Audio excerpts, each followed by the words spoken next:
Obrigado, Eduarda. Boa tarde a todos. Obrigado, Caroline, pelo convite. Você que fez um primeiro contato para a gente apresentar esse tema. Eu tive a alegria de observar as últimas três apresentações também, dos últimos três doutores. Foram apresentações sensacionais. Eu acho que vocês tiveram um bloco bastante interessante mesmo sobre manejo de fase aguda do AVC. E o tema que a gente vai conversar hoje é bastante interessante. Na verdade, diz respeito até a um manejo de profilaxia. A gente muito pouco pensa no aspecto psiquiátrico desses pacientes, no aspecto comportamental desses pacientes. Vocês vejam que as três últimas discussões que a gente teve nessas últimas três aulas foram relacionadas a drogas e tempo de utilização dessas medicações na emergência, bem como os tipos de neuroimagem que você acaba solicitando, algo extremamente fundamental no momento hiperagudo desses pacientes. Mas eu acho que esse tema abre um leque de oportunidade para a gente enxergar o paciente mais como um todo também. Após essa fase aguda, o que nos resta fazer? Né? Como é que a gente maneja o mecanismo profilático desses AVCs, incluindo aqui a questão comportamental, que é bastante importante nesse tipo de situação. Então, novamente, eu não tenho nenhum conflito de interesse com essa apresentação. E como todos os palestrantes anteriores já mencionaram, o AVC é uma doença de altíssima incidência. A gente tem aí uma prevalência de um paciente para cada 4 pessoas, o que é absolutamente assustador. O mundo inteiro sofre com a entidade acidente vascular cerebral. E eu queria trazer um dado ainda adicional nessa prevalência, trazendo a faixa etária mais acometida. Se vocês forem observar na literatura, é claro que eu tenho pacientes jovens tendo AVCs e por causas diferenciadas, mas a grande maioria dos AVCs, além de serem isquêmicos, como vocês já viram, mas estão na faixa ali dos 45 até os 70 ou 75 anos, ou seja, é uma faixa etária em que o indivíduo está em plena produtividade, muitas vezes, e caminhando para a terceira idade. O que traz para a gente aqui informações bastante importantes relacionadas a isso. Ou seja, eu pego um indivíduo que está na sua idade produtiva, no auge da sua idade produtiva, em torno aí dos seus 45, 50 anos, e ele, do nada, ele é acometido de forma absolutamente súbita com um déficit neurológico que muitas vezes se torna permanente, quer dizer, ele nunca mais volta a ser quem ele era antes. Então, o primeiro grande impacto que esse indivíduo acaba tendo na vida dele, e isso é uma realidade nossa nos serviços de enfermaria, a gente acaba percebendo isso no contato ali pessoal com os pacientes, é que é a primeira vez na vida de muitas dessas pessoas que elas se percebem vulneráveis. Elas nunca acreditam que algo possa acontecer com elas. E naquele momento que ela tem um acidente vascular cerebral e que ela se percebe hemiparética, com um desequilíbrio muito importante, ou que seja com um déficit de nervos cranianos, algo até que para nós pode parecer algo mais sutil, mas é um susto inicial em que esses pacientes frequentemente desencadeiam. Então, eu trouxe para vocês uma visão um pouco diferente sobre esse aspecto do AVC. É óbvio que agora, nesse momento, a gente não vai mais focar na fase hiperaguda, vocês já discutiram isso nas últimas aulas, mas eu quero lembrar que o AVC é uma doença com um largo espectro. Então, a gente passou por um primeiro momento em que houve um contato com a morte iminente, o paciente se viu ali como possível alvo dessa morte, e aí ele se percebe vulnerável. Isso na fase aguda aumenta, e a gente percebe isso claramente com os pacientes internados. No momento inicial, ele até tenta negar um pouco que ele teve de fato um AVC, mas algumas horas acabam se passando e ele percebe que aí ele pode morrer de fato, e ele fica com medo desse evento, né, evento absolutamente natural, a gente sabe disso, mas que para o paciente cai a ficha naquele momento que ele pode morrer. E aí, depois de um determinado momento, passado aí as primeiras 48, 72 horas, depois aí quinto dia, sétimo dia, a gente começa já a trabalhar na própria enfermaria com esse paciente com os mecanismos de prevenção. Eu lembro a vocês que, passada essa fase hiperaguda, o que a gente pode oferecer para esse paciente é a profilaxia secundária, é não deixar que esse paciente tenha um novo evento cerebrovascular. E aí começa a nossa investigação toda em cima desse quadro inicial. A gente vai fazer lá o ecocardiograma, vai colher os exames de laboratório. Muitos desses pacientes não sabiam ter comorbidades, e aí eles descobrem que eles têm aí um diabetes, eles são hipertensos, e eles não davam muita atenção para isso. Eles comiam o que eles queriam, eles eram dislipidêmicos e não faziam a menor ideia disso. E aí, nesse momento, vem o médico, vem nós lá, e a gente dá essa notícia para ele. A gente fala que esse indivíduo que acabou de ter um AVC, que está na sua faixa etária, dentro aí dos 45, 50 anos, ele vai começar um processo de reabilitação e que isso vai ser uma coisa prolongada, isso não tem uma expectativa de tempo muito preciso, cada indivíduo é um indivíduo, cada neuroplasticidade é uma neuroplasticidade, então esse indivíduo vai começar já de imediato um processo de reabilitação, isso com a fisioterapia, com a fonoaudiologia, isso eles ajudam muito a gente nesse contexto. A parte alimentar vai ter que ser modificada, então aqueles hábitos que esse indivíduo tinha de comer coisas hipercalóricas a qualquer hora do dia, sem nenhum critério específico, isso vai ter que ser modificado. Ele vai ter que começar a praticar atividade física, e muitos desses pacientes eles já têm um certo grau de sobrepeso, ou mesmo já são obesos, e que muitos deles nunca fizeram atividade física, e o pior, gente, eles não gostam de atividade física. E aí vira um grande desafio para nós na profilaxia secundária. Eles vão ter que muitas vezes parar de fumar, eles vão ter que parar de beber, que são hábitos absolutamente rotineiros para muitos desses pacientes. Ele vai ter que viver numa rotina chamada de saudável. E aí ainda você medica para algumas comorbidades que esse indivíduo nem sabia que tinha. Ele não sabia que ele era hipertenso, ele não sabia que ele era diabético, ele não sabia que ele era dislipidêmico. Portanto, nesse momento, ele já ganha, além do susto da mortalidade de um AVC, ele ganha uma medicação antipertensiva, ele ganha o AS, que ele vai usar provavelmente para o resto da vida, um antiagregante. Em alguns pacientes, a gente sabe que a etiologia pode ser cardioembólica, então, ao invés do antiagregante, ele vai usar um anticoagulante, ele vai usar uma estatina em alta potência, ou seja, a gente vai pegar esse indivíduo e colocar ele numa polifarmácia. Ele vai tomar remédio com horas marcadas diariamente, além de toda essa mudança de hábito de vida. E aí eu pergunto para vocês, eu quero chamar a atenção para vocês e perguntar, se você tivesse na posição desse paciente nesse momento, o que você acharia de receber essa notícia? Você acabou de passar pela iminência da morte, uma doença extremamente grave, que deixou sequela em você. Você estava no auge da sua atividade produtiva ali, seja empresarial, seja no próprio campo da saúde. Muitos médicos, obviamente, sofrem AVCs. Né? E aí você recebe essa notícia, que agora você vai mudar completamente a sua qualidade de vida. Você vai passar a ter uma qualidade saudável de vida, tomando medicações. Sem dúvida nenhuma, gente, diante desse cenário, é absolutamente angustiante.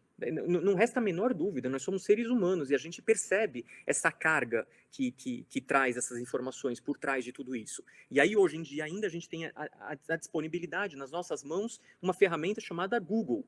E quando o público leigo vai lá e pesquisa no Google sobre derrame cerebral, sobre AVC, sobre tudo isso que eu estou falando para vocês, dislipidemia, hipertensão, vem notícias trágicas associadas. Vem ali, surgem relatos de caso dizendo que muitos indivíduos morrem dessas doenças e tudo mais.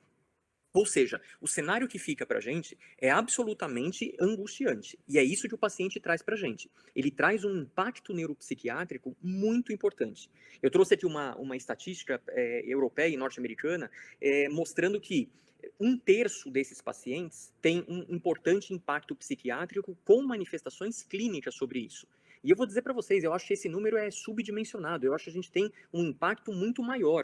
É que muitos dos indivíduos acabam não manifestando sintomatologia neuropsiquiátrica, e a gente acaba meio que menosprezando esse tipo de condição. Muitos pacientes têm a cultura de não poder demonstrar uma fragilidade emocional, ele tem que ser forte, ele tem que encarar a coisa. É claro que essa postura faz total diferença na reabilitação, mas nós como médicos, a gente tem que ser incisivos no questionamento sobre esse padrão comportamental alterado, incluindo aí, eu não deixei de citar aqui para vocês, atividade sexual, transtornos alimentares, alterações do sono. Isso são coisas que muitas vezes a gente, como médico e como neurologista, a gente não pergunta, ou a gente finge, não se importar com isso e fala, não, isso é bobagem, isso não faz diferença. Isso faz muita diferença. O indivíduo que está lá nos seus 50, 60 anos e que está habituado a se alimentar de uma determinada forma, a dormir de uma determinada forma, muitas vezes em horários totalmente inadequados, passando madrugadas acordados, a sua atividade sexual, isso significa qualidade de vida.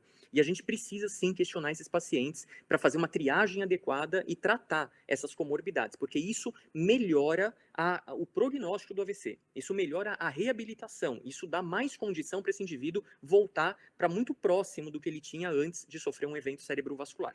Então eu quero começar mencionando com vocês e discutindo um pouco com vocês a badalada depressão pós-AVC.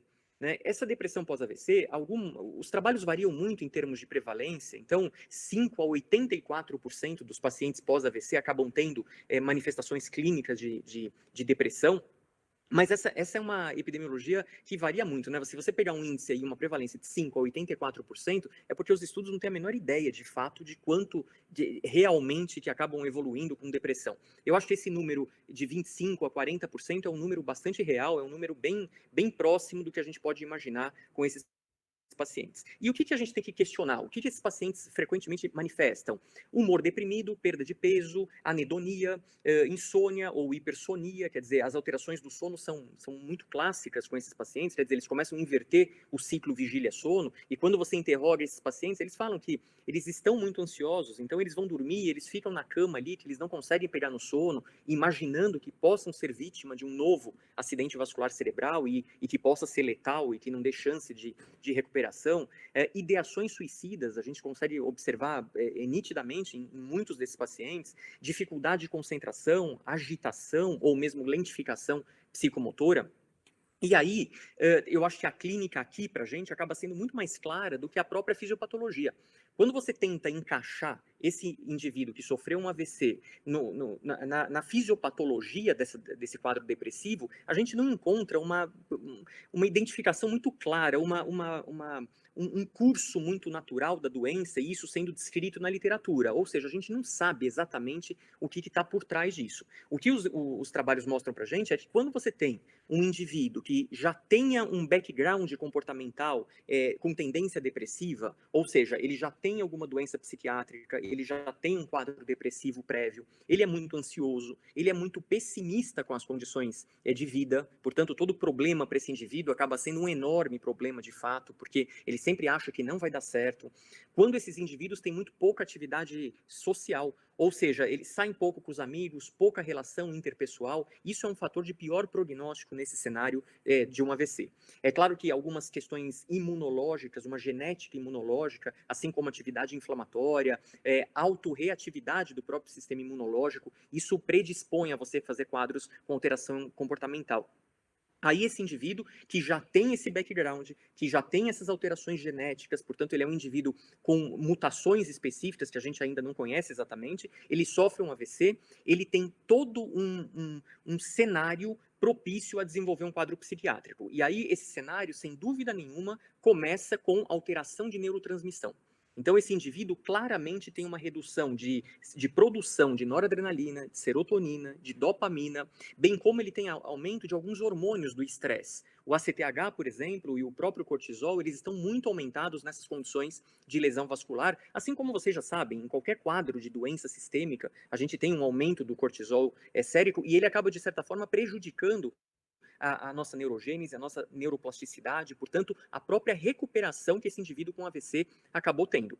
Eu tenho diversas citocinas pró-inflamatórias, tudo isso pode exacerbar se você tiver lesões ainda em locais mais específicos, aqueles locais que controlam o comportamento, como os circuitos frontoestriatais, portanto, aquelas conexões com o sistema límbico, com a área pré-frontal, isso tudo acaba amplificando a nossa resposta em caráter neuropsiquiátrico e, portanto, causando lesões que sejam clinicamente manifestas nesse cenário.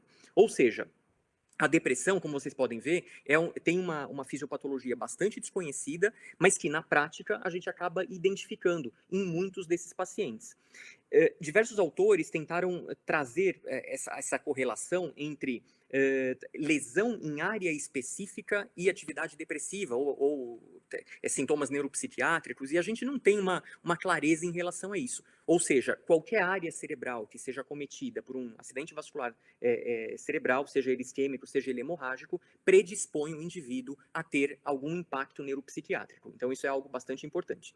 E a gente, como médico, como agora agentes da profilaxia secundária, a gente não quer que esse paciente tenha um novo AVC e a gente quer ainda que ele se reabilite da melhor forma possível. Esse indivíduo, se a gente não se atentar para essa parte emocional, a gente vai perder muito de recuperação neurofuncional. funcional. Ou seja, claramente a gente já tem dados da literatura que trazem essa informação, que o paciente que tem quadros depressivos, quadros ansiosos, eles se recuperam com muito mais dificuldade comparado àquele paciente que seja precocemente tratado para os distúrbios neuropsiquiátricos. Além disso, o aumento da mortalidade. Vejam que eu trouxe para vocês aqui um risco relativo que vai de 1,27 a 1,41 nos trabalhos mais fidedignos, mostrando que você tem aumento de mortalidade. Então, não é bobagem, em hipótese alguma, você tratar um quadro psiquiátrico, tratar um quadro de humor nesse seu paciente que acabou de sofrer um acidente vascular cerebral. Isso não é menos importante do que aquele AS, aquele anticoagulante que está indicado pelo mecanismo fisiopatológico do AVC. Eu acho que essa é a grande informação dessa aula, desse momento, dessa aula para fechar esse bloco de AVC que vocês estão tendo, é para não menosprezar os sintomas neuropsiquiátricos. Isso vai intervir de forma muito direta, muito objetiva na recuperação do seu paciente. E justamente o que eu estava mencionando com vocês, nenhum autor conseguiu fazer uma correlação muito direta com o quadro neuropsiquiátrico e área anatômica do AVC. É claro que se você prejudicar circuitos mais relacionados à linguagem especial, você pega aí afasias de Wernicke, afasias de Broca, sintomas com cognição muito comprometida, é claro que esses sintomas psiquiátricos naturalmente acabam se desenvolvendo com mais facilidade. Mas eu quero lembrar que o cérebro funciona por redes neurais, né? Aquelas ideias que o Brodmann trouxe para a gente lá de 1909, e em que ele falava das áreas funcionais cerebrais, ele tentava isolar, como se fosse um quebra-cabeças, funções em cada área específica do nosso cérebro, atribuindo que uma lesão específica num determinado ponto teria uma repercussão muito pontual. A gente sabe que isso hoje em dia não é bem verdade, não é uma verdade completa. O nosso cérebro trabalha através de redes de comunicação, exatamente como uma placa de computador que tem aqueles microcircuitos, todos eles envolvidos, e o que a gente dá valor hoje é para essa rede, para essa microcircuitaria, tendo em vista que qualquer lesão em qualquer ponto do sistema nervoso, a gente pode ter um comprometimento em alguma fase dessa microcircuitaria, repercutindo num transtorno neuropsiquiátrico de forma bastante efetiva. Muitos trabalhos vêm mostrando sobre esse circuito chamado circuito Default. O que é o circuito Default? É o modo como o nosso cérebro, em repouso, acaba funcionando. Então, o que eu estou trazendo para vocês aqui é a informação de que uma alteração como uma depressão crônica, isso altera o seu modo basal de funcionamento. Então eu tenho alterações importantes no meu modo default de funcionamento. E isso já por si só repercute em alterações estruturais, alterações funcionais, comportamentais desse meu paciente, o que é algo bastante relevante. Esse artigo da American Heart Association e American Stroke também, que acabam produzindo trabalhos em comum, ele traz exatamente essas informações que eu estou passando para vocês. Esse é um trabalho, vejam, inteirinho publicado sobre depressão pós-AVC, né? E o que ele traz para a gente, primeiro, é o alto índice dessa doença, a prevalência elevadíssima disso, e trazendo a informação de que você tem, sim, disruptura de microcircuitaria cerebral com prejuízo de funções serotoninérgicas, noradrenérgicas, dopaminérgicas. E se você quiser melhorar a sua recuperação funcional, que o seu paciente tenha uma performance, uma qualidade de vida bastante adequada depois do AVC, é muito importante que você faça essa consideração e um tratamento precoce, frequentemente com os antidepressivos, que eu vou mostrar já já para vocês também. Esse é o último guideline que também feito pela American Stroke Association, que foi atualizado em 2019, trazendo a importância de você fazer o screening sobre depressão ainda na enfermaria. Então, esse paciente, antes de ter alta desse ictus vascular, portanto, ele teve esse quadro, ele está ali nas primeiras horas, na evolução do seu quadro, do seu AVC, já começando precocemente a reabilitação com fisioterapia. Antes mesmo dessa alta, vale a pena que ele tenha um screening de depressão já realizado e que ele já saia com uma medicação prescrita em quadros depressivos.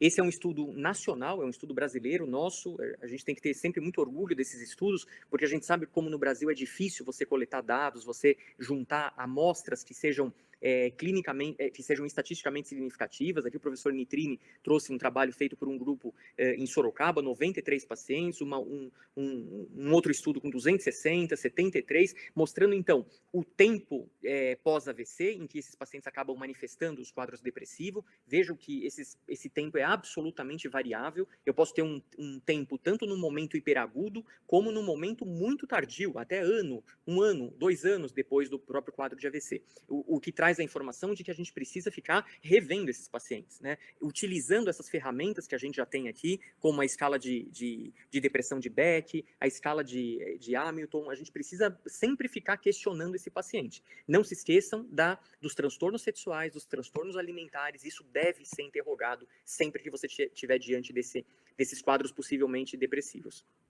Agora, em termos de farmacologia, o que eu posso usar para esses pacientes? O que as grandes diretrizes trazem para a gente é que nos quadros de depressão propriamente, a gente está muito bem indicado os inibidores seletivos de recaptação de serotonina, bem como os inibidores duais, tanto de serotonina quanto de noradrenalina. Ambos poderiam fazer um benefício extremamente significativo para esses pacientes. Eu só quero lembrar de um detalhe, gente. A gente, como médico, a gente é muito alopata. A gente gosta de prescrever uma medicação e meio que ficar tranquilo em relação a esse paciente. A gente precisa prescrever essa medicação e forçar, pesar mesmo a mão que esse paciente procure o acompanhamento psicoterápico. Toda doença psiquiátrica, ela não é resolvida simplesmente com reequilíbrio de neurotransmissor.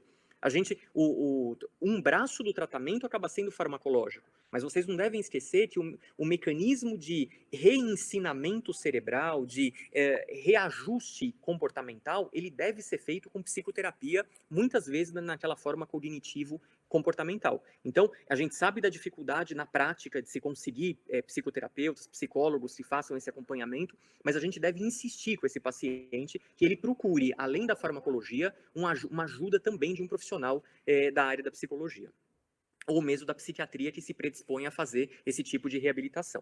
Então, aqui eu deixo alguns exemplos do que essas diretrizes acabam trazendo para a gente, como antidepressivos de primeira escolha, o escitalopram, paroxetina, fluoxetina, a sertralina. É claro que a escolha dos antidepressivos vai muito do perfil do seu paciente, que você escolhesse um antidepressivo que não aumentasse o apetite. O inverso é verdade, quer dizer, aquele paciente está perdendo peso, é interessante você usar, por exemplo, aqui uma mirtazapina que vai estimular o apetite, que vai induzir que esse paciente volte a ganhar peso também. A mesma coisa para os pacientes que têm dor. A gente sabe que alguns antidepressivos trabalham muito bem nos quadros de dor pós-AVC, né, de dor neuropática de forma geral. A duloxetina, a venlafaxina, sem dúvida nenhuma, são medicações de excelente opção nesse tipo de cenário. Distúrbios do sono, que eu mencionei com vocês, que são bastante frequentes nesses pacientes.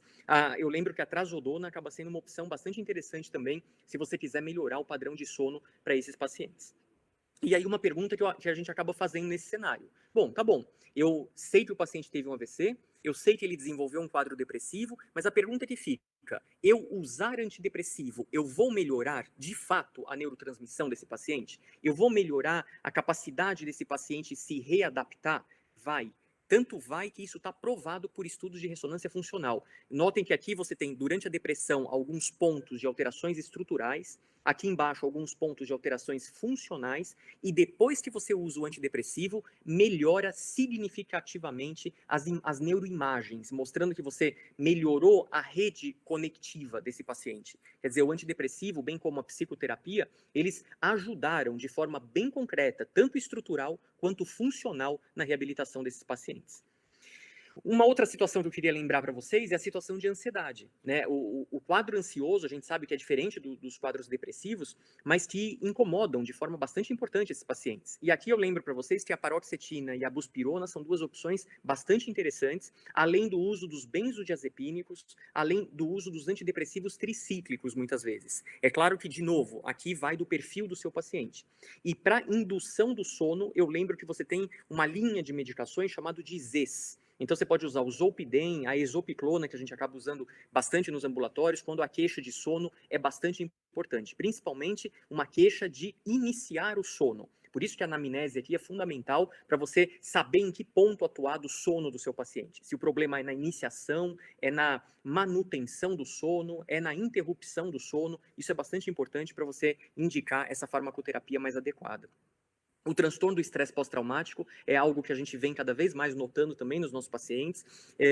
A gente não tem muita experiência em manejar esse tipo de paciente. O que a literatura traz para a gente sobre transtorno de estresse pós-traumático são muitos estudos feitos em indivíduos que foram para a guerra, são soldados de guerra, que voltaram e começaram a apresentar os sintomas do estresse pós-traumático. A gente ainda não tem muita informação sobre o pós-AVC, mas os pacientes claramente dizem para a gente que eles têm muitos pesadelos, eles têm muitas experiências lúcidas sobre terem novos AVCs, sobre o medo em cima dessa condição.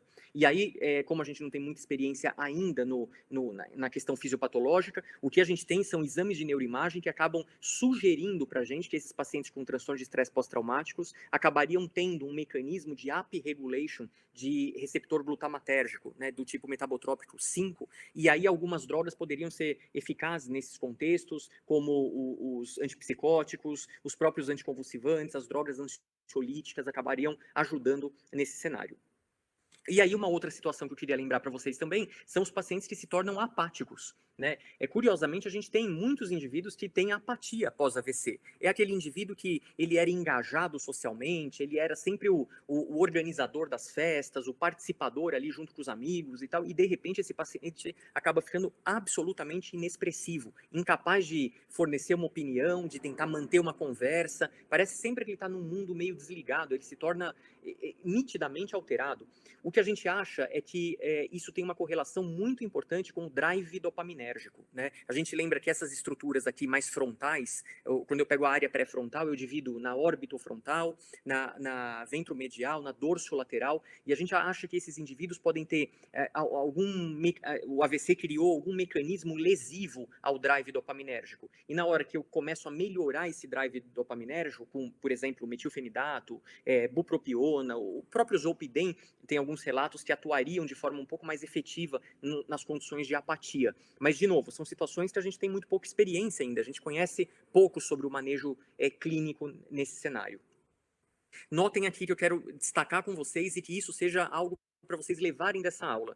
Além da questão da depressão, transtorno do sono. 50% dos pacientes vão ter alguns distúrbios do sono. E o paciente fala que ele acorda de madrugada tendo pesadelos ou não conseguindo dormir, até com medo de dormir e ter o AVC. É muito comum essa queixa, né? Então ele tende a ficar acordado, ele anda pela casa, ele não consegue, até pelo quadro ansioso de base também, ele não consegue ter um sono adequado. Eu só quero lembrar para vocês que o sono é um mecanismo extremamente restaurador para o sistema nervoso central. Ainda mais se você teve uma lesão isquêmica, né? Se você teve uma lesão isquêmica, é durante o sono que você vai fazer aquela limpeza cerebral, o que a gente chama de clearance cerebral. Tem vários artigos mais atuais trazendo a descoberta do sistema linfático. Vocês já devem ter ouvido falar sobre o sistema linfático, ou seja, seria um análogo ao sistema linfático da periferia, mas aqui é um sistema todo ele produzido por células da glia, que são responsáveis por clearance cerebral. E a gente sabe que durante o sono é o grande momento para o seu cérebro esvaziar a lixeira dele. Ele joga tudo que é fora, ele faz uma limpeza adequada, e vocês imaginam, isso num cenário de uma sequela de AVC, é extremamente importante, já que eu estou tendo reorganização celular, eu estou tendo neurogênese, eu estou produzindo diversos radicais livres, tudo que eu não preciso que o meu paciente tenha é uma alteração do sono e, portanto, do seu clearance cerebral. A gente sabe que o próprio processo de envelhecimento já diminui essa capacidade de clearance. Aqui em cima vocês estão vendo um clearance sendo feito de forma extremamente eficaz quando jovem, aqui um indivíduo idoso e aqui um indivíduo com Alzheimer. Ou seja, o paciente com Alzheimer, ele tem um péssimo clearance cerebral, né, o que dificulta muito a neurogênese e a neuroplasticidade. Para o meu paciente com AVC, eu vou fazer de tudo para regularizar esse sono de forma adequada. E aí, para a gente terminar, eu queria só dar uma palavrinha sobre uma condição chamada demência vascular. A demência vascular a gente entende como lesões tanto corticais quanto subcorticais. E alguns autores até brincam com esse termo e falam sobre depressão vascular. Ou seja, são indivíduos que acabam mudando o padrão comportamental de tantos AVCs que ele acaba tendo. É um indivíduo que é hipertenso de base, ele é dislipidêmico, ele é diabético e ele acaba tendo múltiplas lesões corticais que vão deixando sequela, né? Seja de caráter cortical, como vocês estão vendo aqui, como aquelas lesões que a gente frequentemente enxerga nos laudos das ressonâncias, dizendo ali, esse indivíduo tem uma microangiopatia, né? Vocês já devem ter visto isso na prática clínica. E aí ele até gradua, né, por essa classificação, sobre lesões de substância branca. Ou seja, o que eu estou dizendo é que esse paciente ele tem múltiplos microinfartos que vão se somando, se somando, se somando, formando a tal da evolução em degraus. Ou seja, o paciente vai nitidamente piorando. A cada AVC que ele vai tendo, ele vai perdendo função cognitiva, inclusive. E aqui, não resta a menor dúvida que o grande manejo dessa situação é com controle dos fatores de risco. Então, ele vai ter que ter uma pressão cada vez mais adequada e mais restrita, ele vai ter que controlar bem sua glicemia, perder peso, parar de fumar, fazer prática de atividade física de forma adequada. Portanto, é uma condição que a gente precisa considerar muitas vezes drogas da linha psiquiátrica, como antidepressivos, até para ajudar esse paciente nessa reabilitação bastante importante nas demências vasculares. Ou seja, para fechar essa aula, eu quero deixar algumas informações para vocês levarem para casa depois desse bloco bastante completo que vocês tiveram sobre acidente vascular cerebral hoje à tarde. Quadro neuropsiquiátrico tem altíssima prevalência pós-AVC, a gente não pode menosprezar esse tipo de coisa. Tão importante quanto o AS é você prescrever uma medicação antidepressiva, ansiolítica ou que regularize o sono do seu paciente.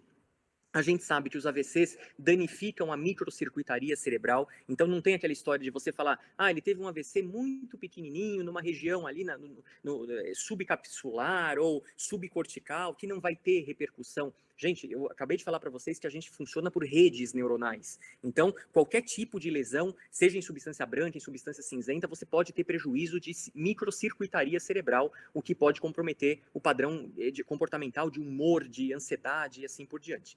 O diagnóstico precoce, eu mostrei isso para vocês, e o tratamento precoce reduzem a morbimortalidade, melhorando a qualidade de vida a longo prazo. Atenção, questione os seus pacientes com relação a transtornos alimentares e também a transtornos da vida sexual. Isso é muito importante, isso é qualidade de vida. Essa é uma outra informação muito importante que o Avert trouxe para a gente, foi um trial feito que questionou em que momento começar a reabilitação dos pacientes, reabilitação motora, reabilitação cognitiva, e esse estudo trouxe para a gente o quanto antes. A resposta desse trabalho é: comece imediatamente que você puder. Nas primeiras 24 horas de preferência, depois de um AVC, esse paciente já deve começar uma reabilitação, para que ele tenha o melhor benefício comparado à lesão que ele teve. E, principalmente, o que eu acho que é mais difícil ainda na prática diária clínica, você engajar os familiares. Os familiares precisam estar engajados com a reabilitação daquele indivíduo. Infelizmente, o que a gente vê na prática clínica é que quando um paciente sofre um AVC, a família não quer muito saber dele. E a família encara aquilo como um grande problema daquele ponto para frente. E eu lembro que a família deve estar participando desse processo de reabilitação, bem como um time multidisciplinar. Seria muito ideal que a gente vivesse num país que oferecesse esse tipo de serviço. Serviço psicológico, serviço audiológico, serviço fisioterápico. Isso seria de fundamental importância, inclusive para diminuir o custo que o AVC gera para o sistema público e para o sistema particular. Mais uma vez, eu queria agradecer imensamente pelo convite, a Carol, a Eduarda que estão aqui. Parabéns pelo evento, pela organização, por esse evento monumental que vocês fizeram, com vários palestrantes em eixos múltiplos. Eu imagino a dificuldade de coordenar tudo isso, de chamar tantos palestrantes. Eu me sinto lisonjeado em poder ter participado hoje com vocês, falando desses temas. Muito, muito obrigado. Eu estou à disposição para qualquer tipo de pergunta. No Instagram tem o meu endereço aqui. Vocês podem pedir os slides também, não tem nenhum problema. Podem ficar com o material todo. Muitíssimo obrigado.